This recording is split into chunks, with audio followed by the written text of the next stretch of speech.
Hello,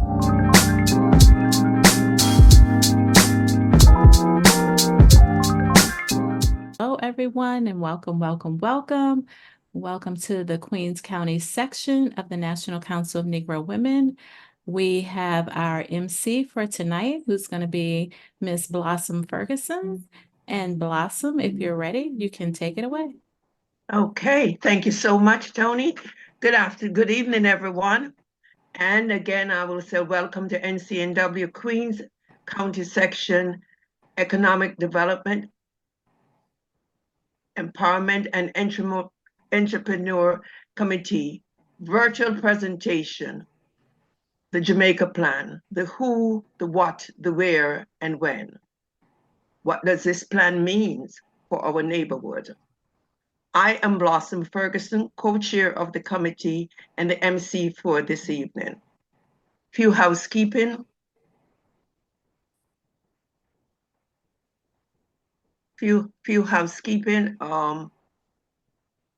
Put all your questions in the chat so that at the end we can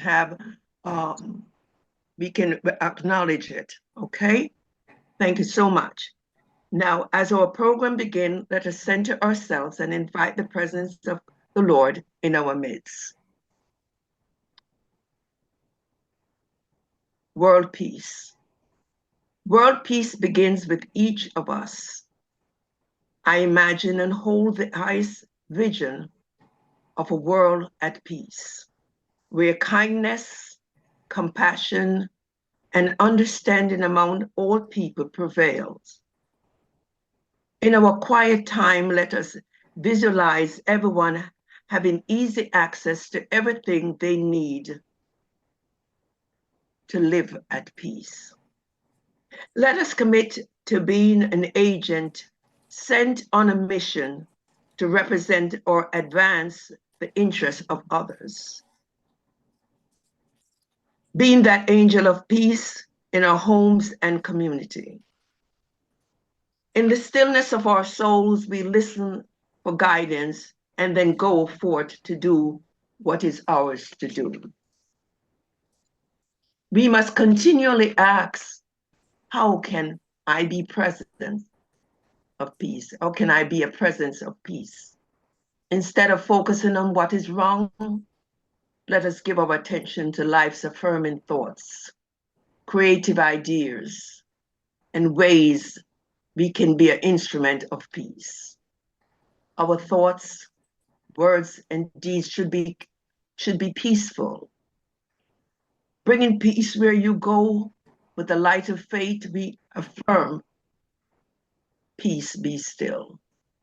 Pursue peace with everyone. Let us pray. Father God, we thank you for this day and for those who have gathered for this presentation. We also pray that you will comfort our broken hearts as we remember our deceased section sister. We invite your presence here this evening. Open our ears to hear and our minds to receive the information that will be given. May your peace rest in our hearts. Amen. We will now receive greetings from our president, Ms. Sakima Black. Sakima?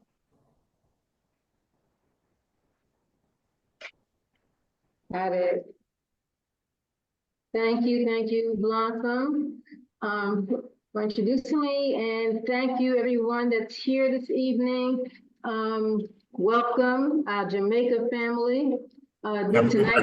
Tonight you will be hearing from one of our 12 committees of the National Council of Negro Women, Queens County section. And so this evening, as you heard Blossom say, will be conducted by our Economic Empowerment Committee, Economic Empowerment and Entrepreneurship Committee. Let me get the whole name out there. And they have arranged to have the dynamic speakers of the Office of Councilwoman Natasha Williams, and also Jasmine Topale, who is a senior program manager of the New York City Department of City Planning. So we know that you are all elated and that you're here to show your interest to learn and to discuss what is happening right now in our Jamaica neighborhoods that will critically affect you. It's our purpose to engage with you periodically so you can work together, we can work together to implement what is happening and to make sure our elected officials know what their constituents are thinking and feeling, and you know what they are doing for us. So this is a very, very important town hall. So right now, I'm not going to take up much time. I want you to turn your volume up, turn your TV off, and take notes so we can begin to hear from our speakers. I now will pass it over to our chair of this committee, Monica Pringle. So thank you. Good evening, everyone. Thank you for coming. I like to say before we start, because we have to do a little bit more housekeeping, is that if you can make sure your name, and if you have an organization, a civic association, a block association, your religious organization affiliation, if you want to put that in the chat, please do. We'd appreciate it, and we'll get back to you because we have more information to give you. We want to keep you abreast of what's going on in Southeast Queens. We will have also visiting us, and as you may know, we not only have this meeting going on, but we have the JFK development program. They're having a meeting going on. We had the Transportation Committee. They had a meeting. Department of Transportation has a meeting going on, and so there are a lot of meetings going on right now. But we need to know exactly what's going on in our community. So if Councilmember Natasha Williams or Whitney Mozak comes on, we will bring them in at that time because it's very important that we hear what they also have to say. But we have an exquisite speaker. This is a young lady who started out on the project, and now she has become in charge of the project. And that is Jasmine Topale, and she is a senior program manager of the New York City Department of City Planning and is the project manager of Jamaica Neighborhood Planning. She proudly works with a strong team of mainly women to help facilitate this neighborhood's planning. Now I say this again, this neighborhood's planning procedure with the residents, community organizations, local electeds, and other city agencies. So they all play a very big part in what we plan on doing for our community. I want to give you 2 or 3 more minutes because we still have people coming in. We want them to get online if they can, so that they can hear what's going on. Jasmine has a PowerPoint that she's going to give us. Now, she's been doing various programs and outreach programs. As a matter of fact, I believe she just completed one, or she's getting ready to complete one at the Queens Library on Merrick Boulevard. And I think she'll tell you about that. So we're almost ready to start. I think we are. We still have people coming in, but they'll have to catch up with us. But we're glad that you are here on time. Jasmine Topale, we will now hear from her. Great. So just a quick note too, I'm also joined by some of my colleagues. Wanted to see, one of them was going to help me share screen if they can, if they have that permission to share screen. It should be Shristi in the the participants. Okay, can you share the name again? Yeah, it's Shristi. Okay, I see.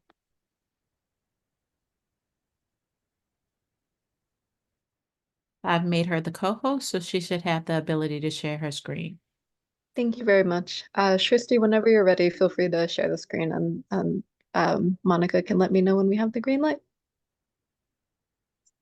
Do we have anybody else left in the, well, as the people come in from the waiting room, they'll just have to catch up with us, and you may do a summary at the end. So I believe we can get started. Okay, thank you, Monica. So good evening, everybody. First off, wanted to give a big thanks to Monica for inviting us tonight, but also thank you to everyone here for letting us take some time out of your meeting tonight so that we can share some of this information on the Jamaica Neighborhood Plan. Many of you might have been involved in a lot of our meetings. We've had a lot of meetings so far, and some of you might be hearing this for the first time. So definitely want to strike a balance of just, making sure we're sharing as much information to as many people as possible because Jamaica is a very big neighborhood. So we just want to be making sure that we're talking to as many people as we can for this plan. Next slide. So I'm going to be keeping the information tonight very high level of what we're doing, who's involved, what have we done so far, and where are we going.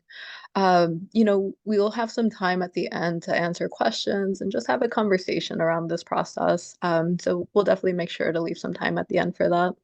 Next slide.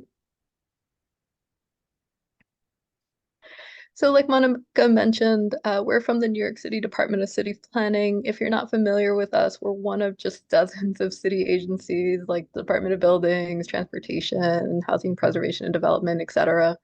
As the Department of City Planning, our main focus is to guide long-term how and where New York City grows, just based on our work with city agencies, local electeds, and the communities as well.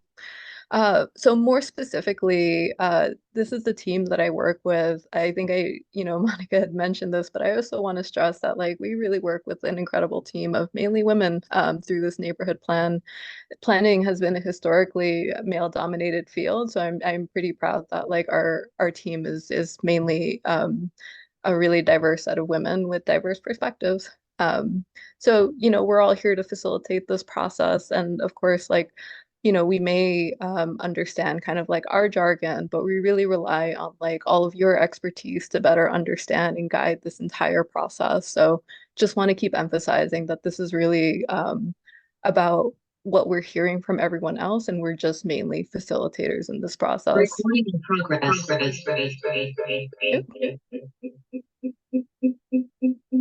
Sorry, I'm just waiting for the echo to pass. Okay, next slide.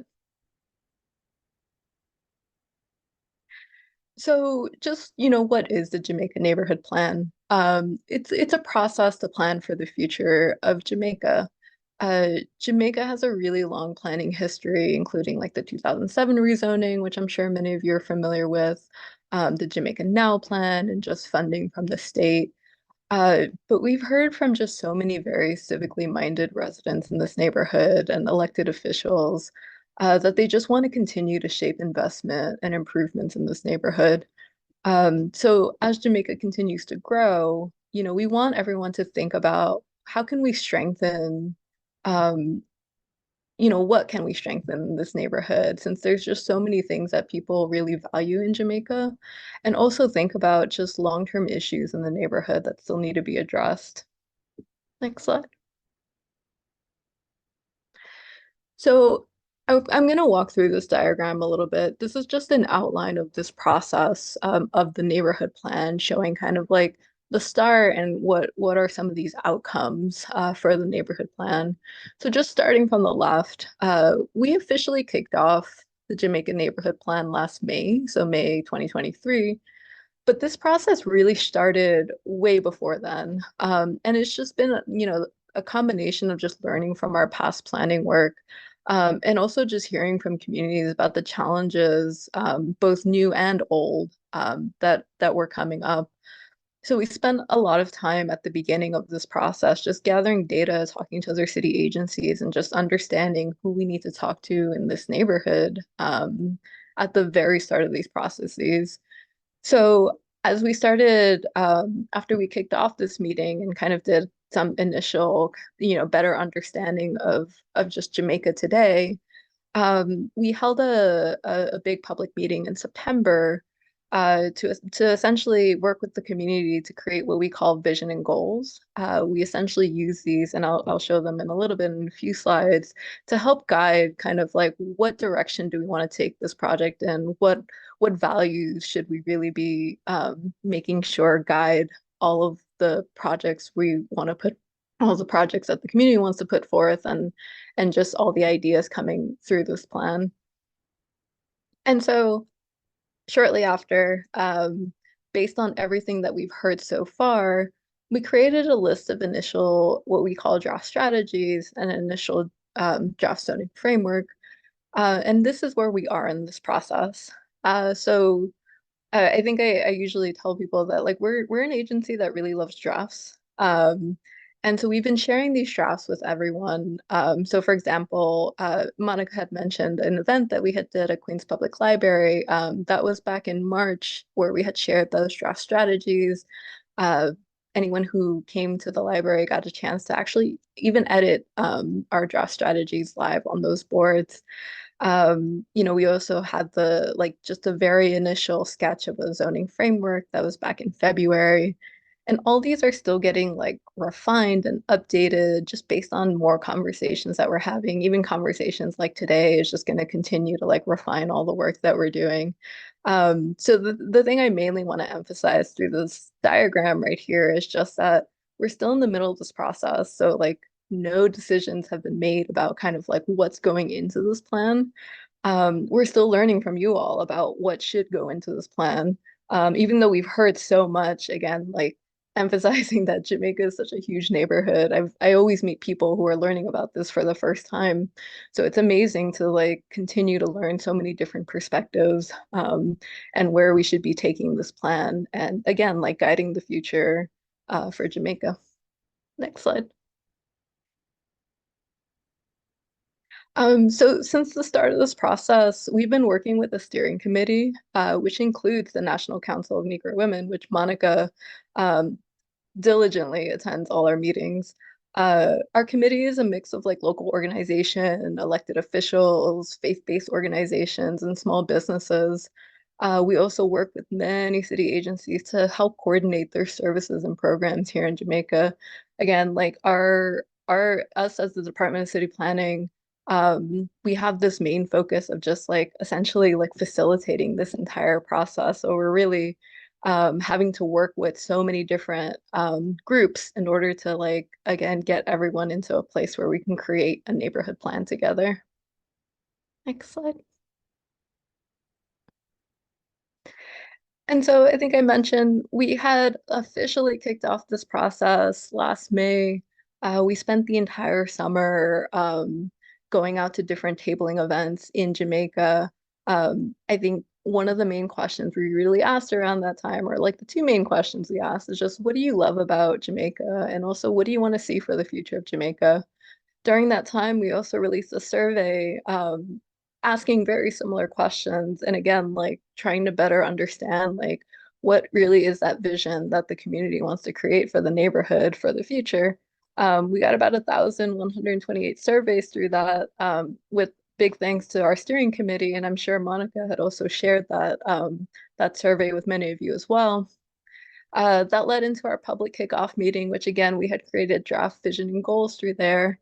And since then, we held like a number of working groups to dive in deeper on like specific topics. So we really wanted to like learn more about people's experiences with like transportation in Jamaica. Like, what is it like to take the bus, the train, the LIR in Jamaica? What is it like to, what parks do you visit, and where are there opportunities and challenges there? What about arts and culture? How do you experience arts and culture in Jamaica? So we really spent a lot of time digging into specific topics through our working groups.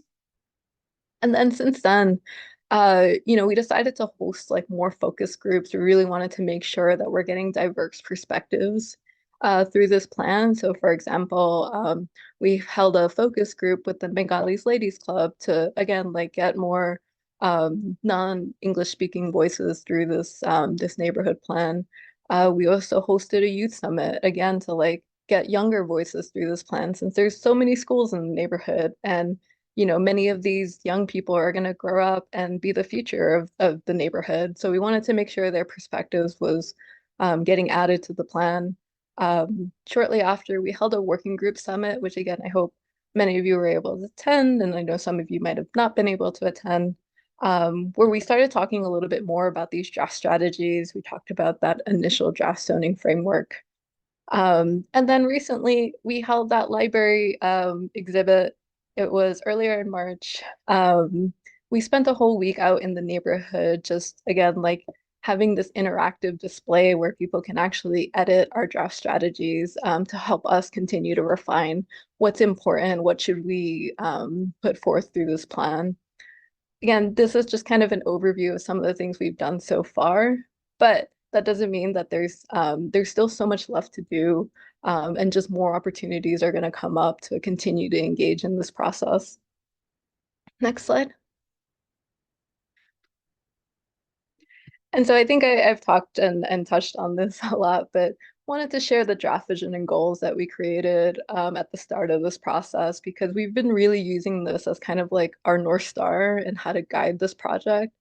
So the draft vision that we created with the community was just that Jamaica is prosperous thanks to affordability and inclusivity, its diversity, and its business opportunities and investment activities. So the way that we're going to achieve this vision is through a set of 6 goals. And again, we created these goals and refined them with the community. But essentially, starting at the top, the first goal is just improve quality of life in the neighborhood for current and future residents. Second, maintain cultural diversity and nurture inclusivity in Jamaica. I think one of the things that we kept hearing over and over again is how people just really appreciate the diversity in Jamaica. They really appreciated feeling like they were at home. There's a lot of people who are not born in this country and come to this country, and they've lived here for decades, and they just still feel like it's a little piece of home coming from another home. And so that's something that was very important to many people. 3, achieve equitable health and safety outcomes for current and future residents. At the very beginning, especially in our survey, we learned that a lot of people don't always necessarily feel safe in the neighborhood, and for a number of different reasons. And that, feeling of unsafety also is tied very directly to how people feel healthy in the neighborhood. So wanting to like really emphasize health and safety through this neighborhood plan. 4th, preserve and bolster Jamaica's rich multicultural history.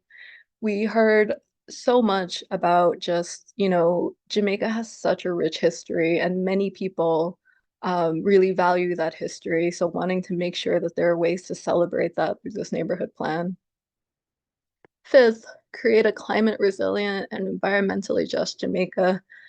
We've heard a lot about the need for infrastructure improvement and just, inland flooding and issues related to that, and just wanting to make sure that Jamaica is prepared for any like climate change or the outcomes of climate change, and just thinking about that kind of future here in Jamaica. And then lastly, foster a thriving local economy and help residents build wealth. I think overall, this is actually a new one that we added very recently, because we've been hearing just a lot, again, like I think tying back to wanting to be prosperous in Jamaica, of just helping residents not only live in a neighborhood, but also thrive in a neighborhood. I think that's just been a very important theme throughout this neighborhood plan. And again, we want to continue to see where there are opportunities to use this plan to help residents thrive. Next slide. And so coming back to just kind of the basics of the Jamaica neighborhood plan, this is a map showing the general area that we're thinking about studying more closely. Again, a lot of this is getting refined of just like where are the areas we need to focus on. This map definitely has changed many, many times based on feedback that we've heard, and just where we're learning there's areas we should focus on. But this is kind of generally the areas that we're looking at, focusing on, and learning more about. Next slide. And so just to kind of zoom out a little bit, wanting to give everyone kind of a visual of just what's involved in a plan. So thinking about like what guides a plan, we talked about who's involved, specifically in the Jamaica neighborhood plan, but also like on a high level, like what's guiding our plan is really everyone, everything that we're hearing so far through this plan. So essentially, what we're calling community priorities, like what does the community really want to prioritize through this plan? We're also, again, hearing and learning from so many different perspectives through this plan. We're thinking about what are local and citywide goals. We're thinking about other city agencies and their priorities and just what's the condition of Jamaica today. So what are things that do work and what are things that don't work? So kind of like all of this is helping guide a plan. It's a very complex process that isn't just kind of like a black and white kind of process. So what topics are covered? I think we try to cover a range of topics because we know that zoning can't be the only thing that's gonna like solve all the issues. So we're trying to think about this more comprehensively. Like zoning does play one part in all of this, but there's also things like infrastructure, for example. It's something that we hear all the time about the infrastructure in Jamaica, and it's something that we're looking at. It's also jobs and economic opportunity. There's people like obviously we need to have housing so that to house everybody, but those people who are being housed also need jobs. So we need to think about both those things. We also need to think about like where do people have the opportunity for like leisure and active recreation. So like we have to think about our streets and our open space. With again, like with housing, we have to think about like schools and other city services. So we're trying to think of all these things through this neighborhood plan again to like think more comprehensively that like zoning can't be the only tool that we use in order to like help plan for the future of the neighborhood. So what are some tools to help achieve this plan? Um, like I mentioned, we are the Department of City Planning. So one of the tools that we have are zoning and land use actions. So that's one thing that we use to help guide and shape the future of a neighborhood. But there's also other things involved with this plan. So it's not only just zoning and land use, it's also capital investments. One of the things like over the years that have changed about, our processes of city planning is that we've been able to tie together our work through land use actions and zonings with capital investments and actually being able to improve on some of the things that we hear are issues in the neighborhood. We've been able to, look at public realm improvements and just programmatic investments and services and just being able to coordinate with other city agencies to, again, think really holistically about the future of the neighborhood. Next slide. And so last thing, I wanted to talk a little bit about just the zoning here in Jamaica today. Um, Again, want to keep it really high level because I know like this map probably looks really overwhelming, but really big like highlights of this map. Generally, this is a zoning map, so we use colors to kind of convey the different areas of a neighborhood. So generally, we use yellow to say like these are housing areas. Generally, we use red to say these are like commercial areas, so where stores and where you get services from like supermarkets and laundromats and all that stuff. And then purple is generally where there's like industrial and manufacturing. I think Jamaica is one of the most unique neighborhoods because it has all these things. It has a combination of just like where people live, where people work. And it's really like it has a little bit of everything in this neighborhood. And so that like darker shaded area that you'll see kind of smack dab in the middle, that's the downtown Jamaica special district. So back in 2007, we had created the special district. And so what a special district does, like there's many of them across the city, um, but essentially what they do is really think about the neighborhood itself and like think through like what does this specific neighborhood need and like there is like the normal zoning there, but then there is like maybe different things that this specific neighborhood needs through zoning in order to have like the type of neighborhood um, to like achieve like some of the things that the neighborhood needs through zoning. Um, so some of the things that, for example, in 2007, that this special district did was like there was a big need for wanting to think about like parking in the neighborhood and how can there be like spaces to improve parking. So one of the things that the special district did was that like under normal zoning circumstances, you couldn't actually build like a parking garage in this like in the downtown area without going through like a rigorous, like long process. So one of the things that the special district did was just say that actually you don't have to go through that process. You can build a parking garage here, what we call as of right. So like with like normal rules, you can just kind of build it without having to go to any city agency aside from like Department of Buildings to get your permits. So like that's just one example of just like many things that the special district did. But I just wanted to share like a really quick zoning 101 and just what's here today on this in Jamaica. But I would also like, you know, in the future, and we can talk more about this afterward, to dig more deeper into this, into the zoning and into the background, but don't want to get, you know, too much into the weeds. I think just kind of a high level there. And so next slide. So, you know, want to wrap up kind of that presentation. I hope that it was helpful just learning kind of on a high level what we're doing through the Jamaica Neighborhood Plan. We do have a website and an email address. You know, I want to encourage everybody to visit our website and to also, if you have any questions, please feel free to email us at any time. JamaicaPlan@planning.nyc.gov is our email.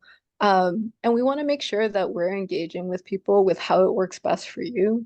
So for example, if you know, if it works better to like have a one-on-one conversation, we're more than happy to do that. Otherwise, you know, we tend to have these kind of larger conversations, but know that always doesn't work for everybody. So please feel free to contact us at any time. And you know, I think now is a good time to switch over to just Q&A discussion. Monica, not sure if the council members here yet, but also want to just take a moment to check in on that too. Yes, as a matter of fact, the council member is here. And I'd like to let you know that New York City Council member Natasha Williams is representative for the 27th Councilmanic District. She represents the following communities. I wanted people to know: Cambria Heights, Hollis, Jamaica, St. Albans, Queens Village, Adelaide Park, and Springfield Garden. She's a community leader and a social justice advocate committed to effectively real change in her community, creating new economic opportunities, youth development, housing, and protecting our seniors are her top priorities. It is her mission to serve the residents of her hometown. I like that word, hometown. Her hometown, Southeast Queens. We want her to come and speak for, she's going to say a few words to us, and then we're going to do the question and answers. Is that all right? Monica, before the councilwoman comes on, can Sharice stop sharing her screen? Yes, no problem. Thank you so much. Okay, so now we're ready.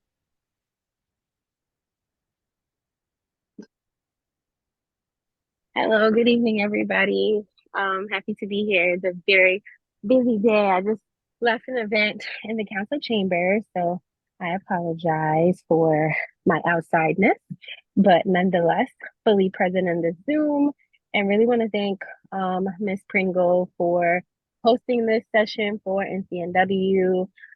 I truly value her as a leader in our community, also this organization. I think our organizations are really the heartbeat of our communities and making sure that all of you as individuals, but as a collective organization, really understand what we are seeking to achieve through the Jamaica Neighborhood Plan, but more importantly, that your opinions, your concerns, your criticisms are also a part of the conversation to make sure it reflects as much as possible the fullness of what the community wants is really important to me. So I just want to thank you all for holding this space and for what I know will be a meaningful conversation, and just look forward to listening in myself as I'm on the way to the next event. And again, just look forward to continuing to serve the community and continuing to be in partnership with the community. We have a lot of things going on. We just wrapped up participatory budgeting, where $1 million of the funds I have, I actually give it to the community to decide what to do with it. And so that is a really exciting thing that we just wrapped up. We have a Earth Day event on Saturday at Ray Wilkins. So encourage everyone to join. Now I'm pulling out my talking points because I just remembered that I had talking points. So let me just make sure that I touched on everything. And I think maybe Jasmine mentioned this, but if she didn't, the Jamaica Neighborhood Plan is the third largest neighborhood rezoning study in modern history. So this is very exciting. And for me, as your representative, of course, I believe everyone should play a role in ensuring that affordable housing and affordable home ownership are viable opportunities for all New Yorkers, but most importantly in our community. But the most exciting thing for me about this project in particular is the fact that when we are looking at these projects, it's also an opportunity for the administration to look at the community as a whole and to make meaningful investments into the community. So I know some people may think, oh, this is just about building more housing. And no, yes, I'm not going to shy away from the fact that this is about creating and sustaining opportunities for housing and home ownership, I hope.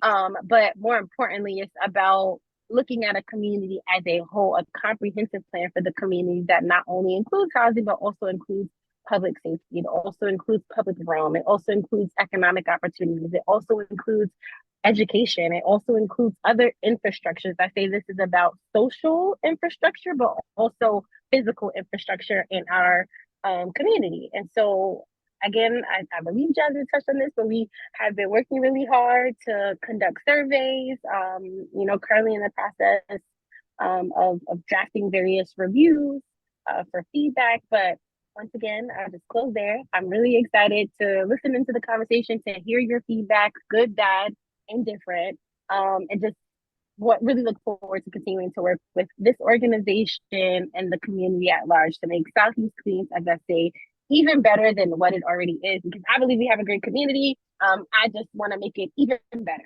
So thank you all so much. And I hope you'll enjoy the rest of your evening and this discussion. Thank you so very much. We appreciate that. Thank you. And now we're going to return. And now we're going to return to Jasmine. We're going to do the questions and answers that you wanted to talk about. Yes. So I do want to open it up to anyone who has a question. Feel free to raise your hand. And happy to take a few questions. I do want to acknowledge that there's already some questions in the chat. So let me just quickly answer those first, but also feel free to raise your hand in the meantime if you have any questions. Okay. So yeah. Jasmine, hold on 1 second. We have a young lady, Valerie Hall. She'll be reading out the questions that they have because they are all muted. Okay, so since they're muted, that's the reason why she'll read them out. If you see some that are not asked and you want to answer them, please let Valerie, please be free to do that. But Valerie Hall, she's going to be reading out the questions. Good evening, everyone. Jasmine, thank you so much for joining us. Could you just clarify what is rezoning? So a rezoning typically means that we take a look at the zoning today and think through what is or isn't working about the zoning today and how can we adjust it. So a rezoning typically means that through the New York City Department of City Planning, we go through a process which typically involves our City Planning Commission to essentially put forth a recommendation of like a potential different zoning than there is today. So it goes through our City Planning Commission. It goes through a very public process. But essentially the rezoning, I think at its core just means that we're changing the zoning as it is today. Thank you. I don't see too many questions, but someone says it looks like many of the parking areas have been eliminated. What is the reason for that? So That could involve a number of different reasons. It's not because the zoning is saying that there can't be parking in this neighborhood. It sometimes means that whoever had owned the parking garage decided to do something else with it. But it's usually the reason that there's probably less parking garages in the neighborhood isn't due to the fact that the zoning isn't letting it not happen. It's just a number of other reasons depending on like the owner itself. Okay, there's another, it isn't a question, it's a comment. It says, the building Rite Aid, located on 222nd Street and Linden Boulevard, Cambria Heights, has been closed since last summer of 2023.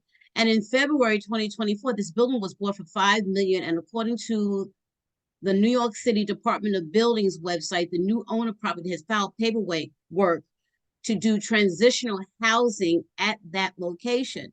Some of the people will call it a shelter. A taxpayer, we were never informed by our local elected officials about this. We at Cambria Heights residents are not in favor of making this building transitional housing. We want a town hall meeting with our elected officials to voice our dislike and disfavor of this building, a transitional housing in our community. Can you address that? Yeah, so thanks for that question. And I appreciate the question, and I'll hopefully be able to attend the next community board 13 meeting. That particular concern has nothing to do with the Jamaica neighborhood plan. So I just want to be very clear about that because the question was asked. I have no problem answering the question. I think last week or the week before last, I wrote a letter to the mayor about all of the different changes that the administration is expecting this community to adhere to, which is a bit egregious. And personally, my opinions, which is that this should not happen in the community and this should not take place. I think what has happened, as the rumor mill goes, and I'm just gonna put that title rumor, is that people see things and then it balloons. And so what people see is not false. The property owner was looking into creating a shelter from that Rite Aid. However, the city has not sort of stated that they are interested in moving forward. And in order to have that type of facility, it has to be approved by DHS and HRA. And per my last conversations, both with the mayor and the commissioner, this is something that while they know the property owner is looking to do, they have not made any mention that they will be moving forward with making it a shelter. Now, why I'm going to stop short there is because I am still waiting for the administration to send me something in writing that unequivocally states that a shelter will not be there. I've gotten a lot of suggestive and subjective language about the fact that this is very early and there's no set plan to create a shelter.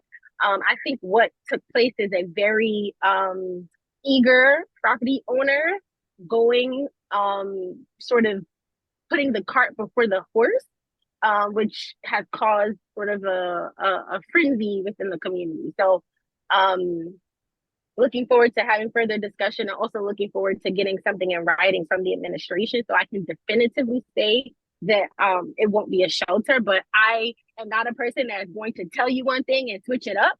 So I'm not going to say there's absolutely not going to be a shelter, because the reality is that property owner is looking to propose a shelter.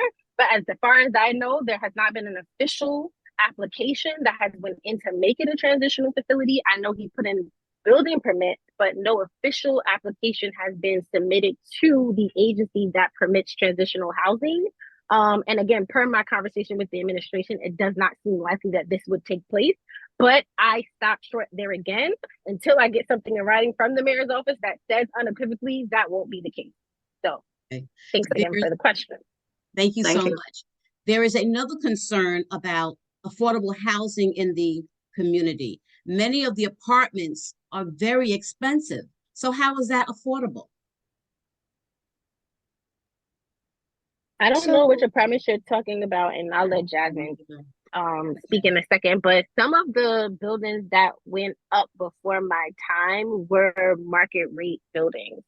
Some buildings did have sort of mandatory inclusionary housing where certain percentages of the apartments were below market rate, but some of the buildings that have already come up have been market rate apartments, which is why you see those type of rent price points reflected.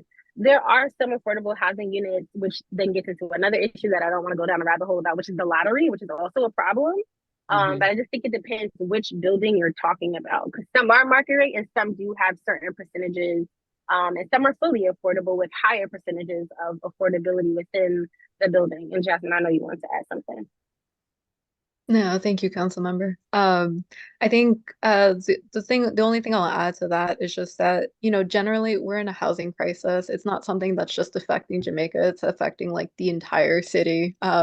So it is a reality for so many people that some housing is just unaffordable to people, and we recognize that. So I think like the council member mentioned, and like through the neighborhood plan, we can think about like what affordability levels make sense for this neighborhood. We do have a couple of tools at the Department of City Planning, and also like we're working with also our other city agency partners to think through what other tools could exist to help with affordability. One of the things that the council member mentioned was MIH, which was a program that comes out of our zoning that HPD, which is the Department of Housing Preservation and Development, administers. It's a program that does cap incomes based on AMI. Again, like I know that depending on AMI, sometimes that income restriction can be a little bit higher than, again, like we're not sure which apartments you're specifically talking about. But we are thinking through like how do we have kind of like more deeper affordability levels in Jamaica? Like again, like we've heard a lot that a lot of people are looking for kind of like this more deeper affordability level. So definitely hear you on just that there needs to be kind of more options in Jamaica, and we're trying to think through that with the council member about what tools we have to make that happen. Okay, thank you. The next question is, what is involved in the rezoning? Who makes these decisions, and are they based on resources or what? So I think maybe to the question about who makes these decisions, I think overall, like this is why we're going through this process right now. We're trying to learn as much as we can about what the community wants to prioritize. So in a sense, everyone here are decision makers about what's going to be put forth through the plan. I think another sense of decision maker is eventually when this goes through a public review process. So when it goes to our city planning commission, there is like a set process, typically known as our Euler process. Some of you might be familiar, some of you might not be familiar with it, but it's essentially this formal process that will take a look at like what we're proposing. And everyone here has a chance to essentially say, yes, this makes sense for the neighborhood, or actually, no, it doesn't make sense for the neighborhood. I think we don't want that to be the first time you ever get to see what we're thinking about, which is why we're going through this entire process so that you all have a chance to shape it. So eventually, when we do get to the City Planning Commission, you all would have seen so many drafts and so many versions of this, and that will be kind of like the final version. But essentially that the City Planning Commission will make their recommendation, and eventually it'll go to the City Council, where Council Member Natasha Williams will have a chance to weigh in on kind of this that final zoning and the final neighborhood plan. Next question, does this planning only covers downtown Jamaica and District 27 only? I think the majority of it, we're looking into that area. Again, like we are constantly changing that boundary based on what we're hearing, but a majority of the area is in that downtown area. Okay. If I could just chime in really quickly. Yeah. So just piggybacking on Jasmine, yes, majority is my council district, but there is a decent portion in Speaker Adams district, so 28. Also a little bit in Councilmember Gennaro's district, so that hillside area, and a very, very little bit of Councilmember Linda Lee's district. The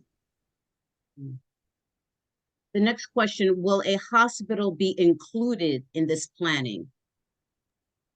Yeah, I'm going to channel a little bit of how Councilmember Williams has talked about this before, but I think the thing about Jamaica is that there's just no large lots of land in Jamaica. Like, hospitals, when you think about a traditional hospital, they use a lot of land, and that just doesn't like that kind of open space doesn't exist right now in Jamaica. So we have to be really creative about how we expand healthcare in Jamaica without thinking about like traditional hospitals. So that's essentially the work that we're doing right now. We're trying to think through what are creative solutions to make sure that there's quality and also expanded healthcare in the neighborhood. But we just can't think about like a traditional hospital being placed like in Jamaica because like that would require like knocking down a lot of buildings and like we're trying to kind of be more sustainable and more creative than that. The next question, in regard to affordable housing, does this mean condos or house ownership or apartments? So when we think about housing, we're thinking about kind of the range of housing. I think one thing that we learned from a lot of people who live in Jamaica is just that there just needs to be like a whole range of types of housing. So it could mean condos and home ownership, but it could also be rental opportunities. I think there are a lot of people who want home ownership opportunities, but there's also a lot of people who just want to be able to affordably rent in Jamaica. So we are thinking through the spectrum because we hear kind of like both sides of just that need of just a range of housing. The next question, can you go over the detail of how community land trust is incorporated into the Jamaica plan, specifically the timetable and some of the possible hurdles that you can foresee? So a community land trust is a type of housing model. It's one tool that, has been used in different areas of the city.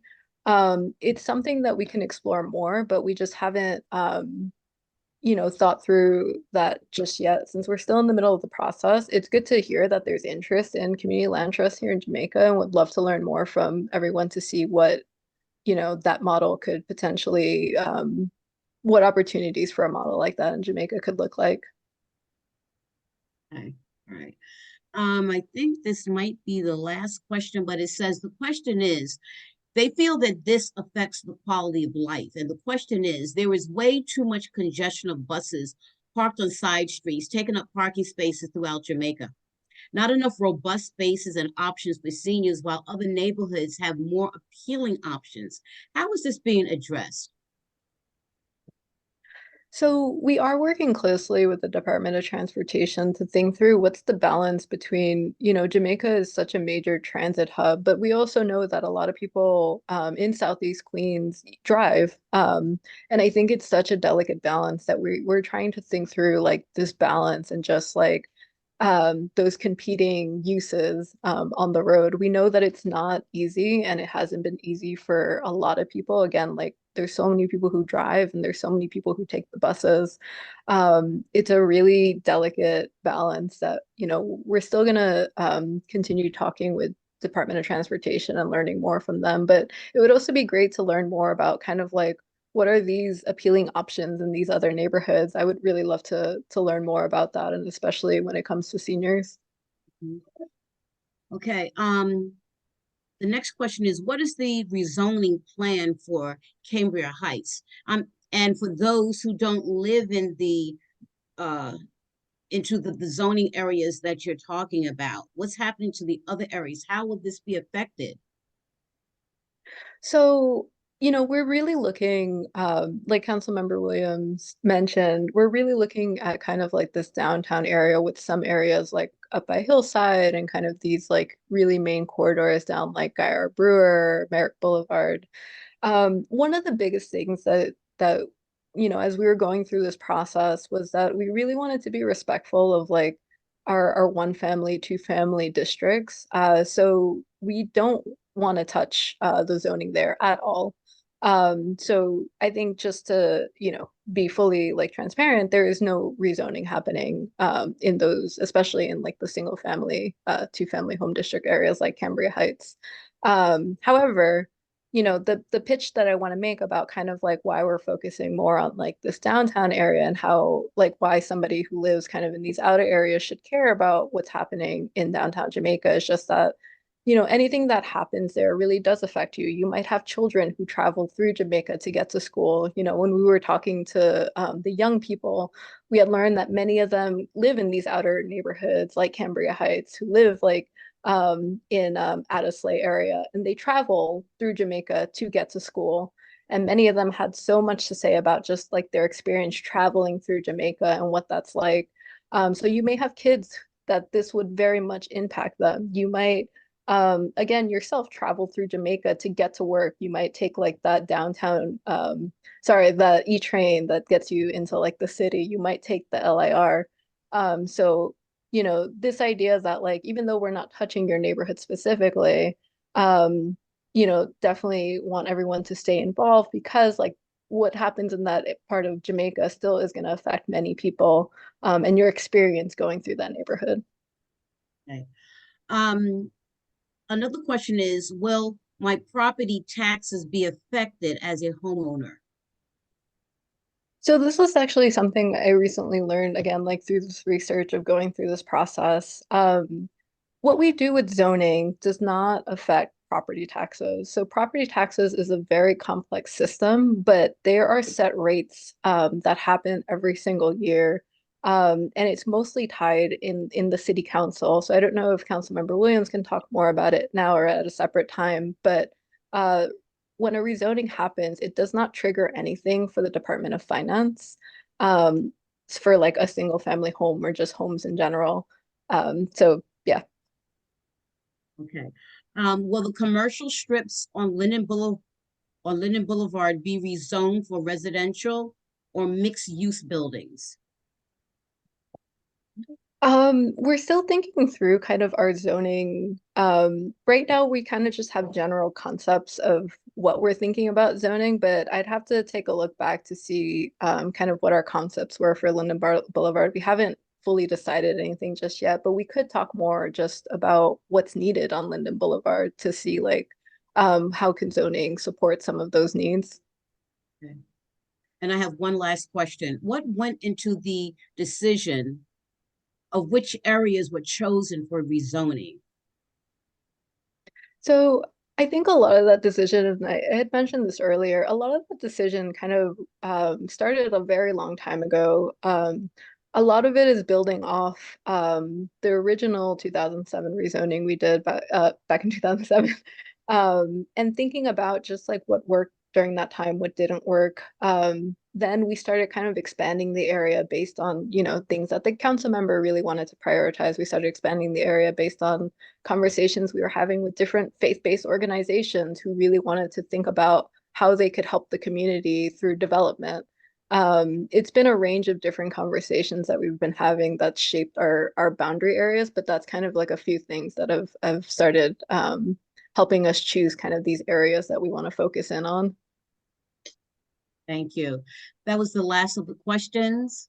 Thank you so much, Jasmine. Yeah, of for all course. your answers. It says, I skipped over, one question was skipped over pertinent to the use of the Rite Aid building. It wasn't. It was, Wasn't? you spoke about, it was spoken on. Okay, all right. Yes. So, I have a question. Madam Chair, we're done with the questions in the chat. Jasmine, I want to thank you very much for all your work.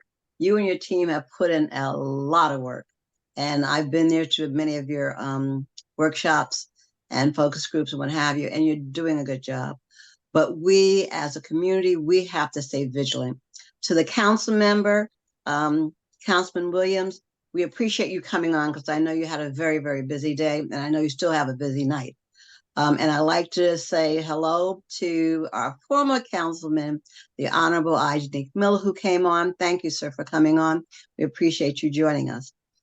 We try to share as much information as possible with our community. They've been here for a while telling us about the Jamaica plan, the Jamaica plan, the Jamaica plan. But we have to look at that. We have to understand what's going on. We have to make a decision. This is our community. We have to talk about what we want to do, what we want our future to look like, what we want the community to look like, and what we want our children and grandchildren to have later on. This is a very important piece because she talked about the infrastructure. If we have a lot of construction going on and we have buildings going on, we need to talk about the infrastructure and what's needed here. That needs to be addressed. So I say to you, thank you so very much. And good night, council member. We appreciate you being here. Again, I want to say thank you for coming on and thank you for letting us know about all of this. We appreciate that. Jasmine and your team, thank you. We appreciate what you have done. It has been a great, it's a big task. We're talking about more than 300 blocks. So it's a big, big task. And you guys are doing a good job. I also want to thank everyone who came on tonight. It was important that you come on and share the information you received or more information that you can gather from the city planning, Department of City Planning, to see what the Jamaica Plan is all about. All you have to do is go into the search bar and put the Jamaica Plan, and you'll get the information. The information she showed you tonight, you can get that information. It'll give you the name of the elected officials who were a part of the Jamaica Plan. It'll give you the name of the steering committee members that are on the Jamaica Plan. It'll show you exactly what's being done, but there's a lot more to be done. So I want to say thank you to you guys for being here. I want to also thank the member of the Economic Empowerment and Entrepreneurship Committee, the Publicity IT Committee, our wonderful chairperson, Blossom Ferguson, but most of all, again, you for taking time out of your busy schedule to come out and listen to what was going on in your community. And one little note, civic associations, block associations, community groups, we need to be active again. We need to get active. You need to let your neighbors know what's going on, because this is how we find out. We have Community Board 12 and we have Community Board 13. You need to attend those meetings. Jasmine talked about the ULURP. There's a representative on each community board who represents the ULURP committee. So you need to do that. So I say to you, thank you so much for coming on. We hope to see you at our next town hall meeting, Zoom meeting, as a matter of fact, on Thursday, May 30th, or at our in-person annual Economic Empowerment and Entrepreneurship Conference. Please come out. You'll get more information. We always try to bring out as much information as possible.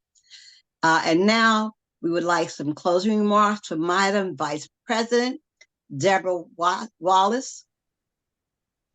Good evening, all. And I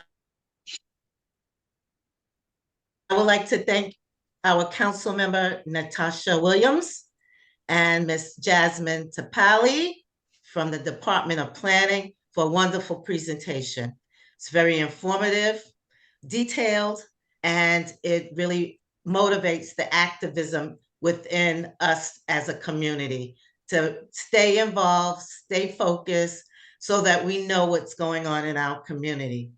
Thank you to our virtual audience for taking out the time in your personal life. And we want to, the section would love for you to continue following us on social media platforms, on our different webinars, so that we once again can share insights and work together for the betterment of our community. I'm a Queensite. I was born and raised in Harlem, but I grew up in Queens, Southeast Queens, and I love my neighborhood. So once again, thank you all for participating. Thank you to our publicity hosts, Madam Chair, Sister Monica, Sister Blossom, and all the participants. Good night.